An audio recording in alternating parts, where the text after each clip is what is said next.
ಇಲ್ಲಿ ಏನಾಗುತ್ತೆ, ಯಾಕೆ ಇವಾಗ ನೋಡಿ ಇಲ್ಲೆಲ್ಲೋ ಸುದೀಪ್ ಅವರು ಸಿನಿಮಾನ ಬಿಟ್ಟು ಪರ್ಸನಲ್ ಜಗಳಕ್ಕೆ ಹೋಗ್ತಾರ ಆಯ್ತು.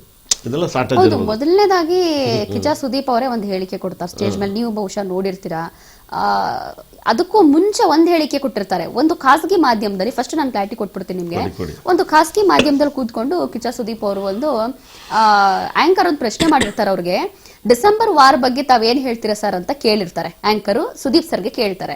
ಸುದೀಪ್ ಸರ್ ಅವಾಗ ಹೇಳ್ತಾರೆ, ಇಲ್ಲಿ ವಾರ ಅನ್ನೋ ಪದನೇ ಬಳಸಬೇಡಿ, ಇಲ್ಲಿ ಯಾವುದೇ ವಾರ ಇಲ್ಲ ಅಥವಾ ಯಾವುದೇ ಸ್ಟಾರ್ ವಾರ್ ಇಲ್ಲ ಅಥವಾ ಯಾವುದೇ ಡಿಸೆಂಬರ್ ವಾರ ಅನ್ನೋದು ಏನೂ ಇಲ್ಲ.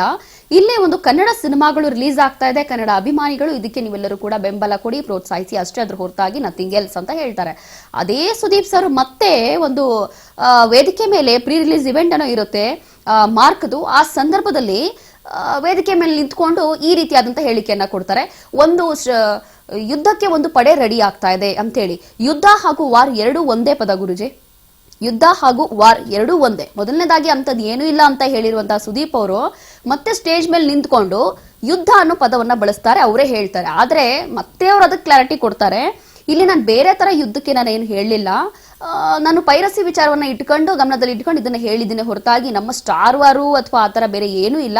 ಸಿನಿಮಾಗಳು ರಿಲೀಸ್ ಆಗ್ತಾ ಇದೆ, ಎಲ್ಲರೂ ಕೂಡ ಪ್ರೋತ್ಸಾಹ ಕೊಡಬೇಕು ಅಷ್ಟೇ. ಅದು ಬಿಟ್ಟು ವಿಜಯಲಕ್ಷ್ಮಿ ಅವರು ಕೂಡ ಏನೋ ನನ್ನನ್ನೇ ಗಮನದಲ್ಲಿ ಇಟ್ಕೊಂಡು ಹೇಳಿದ್ದಾರೆ ಅಂತ ಹೇಳಿ ನೀವು ಹೇಗೆ ಕ್ಲಾರಿಟಿ ಕೊಡ್ತೀರಾ, ಅದನ್ನು ವಿಜಯಲಕ್ಷ್ಮಿ ಅವ್ರ ಹತ್ರ ನೀವು ಕೇಳಿ ಅಂತ ಉಲ್ಟಾ ಉತ್ತರವನ್ನ ಹೇಳಿದ್ದಾರೆ. ಏನ್ ಹೇಳ್ತೀರಿ ಟೋಟಲ್ ಕಾನ್ಸೆಪ್ಟಿಗೆ? ನೋಡಿ, ಈ ತರ ಮಾತಾಡೋ ಕಾನ್ಸೆಪ್ಟ್ ನೀವು ಹೇಳಿದ್ಮೇಲೆ ಇದನ್ನು ಫಸ್ಟ್ ರಜನಿಕಾಂತ್ ಮಾಡೋರು. ಕ್ಯಾಸೆಟ್ ಬಿಡುಗಡೆ ವಿಳಾದಲ್ಲಿ ರಜನಿಕಾಂತ್ ತುಂಬಾ ಮಾತಾಡೋರು.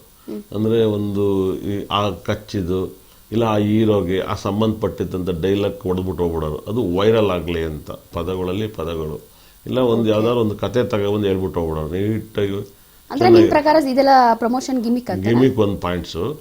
ಇದನ್ನೇ ತಮಿಳ್ ವಿಜಯ್ನು ಕೂಡ ಮಾಡ್ತಾ ಬಂದರು. ಹೇಳಿ, ತಮಿಳ್ ವಿಜಯ್ ಇದೇ ತರ ಸುತ್ತರೂ ನಿಂತರು ಅಜಿತ್ನ ಬಗ್ಗೆ ವಿಡಿಯೋಗಳ ಬಗ್ಗೆ ಸಾಕಷ್ಟು ಹಿಂಗೆ ಮಾತಾಡಿ ಅವರು ಏನೇನೋ ಸ್ಟೇಟ್ಮೆಂಟ್ ಕೊಟ್ಟು ಆಮೇಲೆ ಅವರು ಸಿನಿಮಾ ಅಟ್ಟರೆಲ್ಲ ಫೇಲ್ಯೂರ್ ಆಗಿ ಕೊನೆಗೆ ಅವರು ಯಾವುದಕ್ಕೂ ಕೂಡ ಇವಾಗ ಇಂಟರ್ವ್ಯೂ ಕೊಡಲ್ಲ. ಅಜಿತ್ ಅವರು ನಾನು ಸಿನಿಮಾ ಮಾಡೋದು ನನ್ನ ಕರ್ತವ್ಯ, ಮಾಡ್ತೀನಿ, ಇಷ್ಟೇ ಇದ್ರೆ ನೋಡಿ ಸಾಕಾದ್ರೆ ಬಿಡಿ, ನಮಗೆ ಯಾವ ಅಭಿಮಾನಿ ನಮ್ಮ ಹತ್ರ ಬರಬೇಡಿ ಅಂತ ಓಪನ್ ಚಾಲೆಂಜ್ ಮಾಡಿ ಹೇಳಿದರು.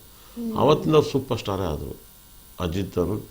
ರಜನಿಕಾಂತ್ ಹೋದ್ರು, ವಿಜಯ್ ಹೋದ್ರು, ಅಜಿತ್ ಒಬ್ಬರೇ ಇದ್ದಾರೆ ತಮಿಳ್ ಮಾರ್ಕೆಟ್ನಲ್ಲಿ. ಭಾಳ ವಿಶೇಷವಾಗಿ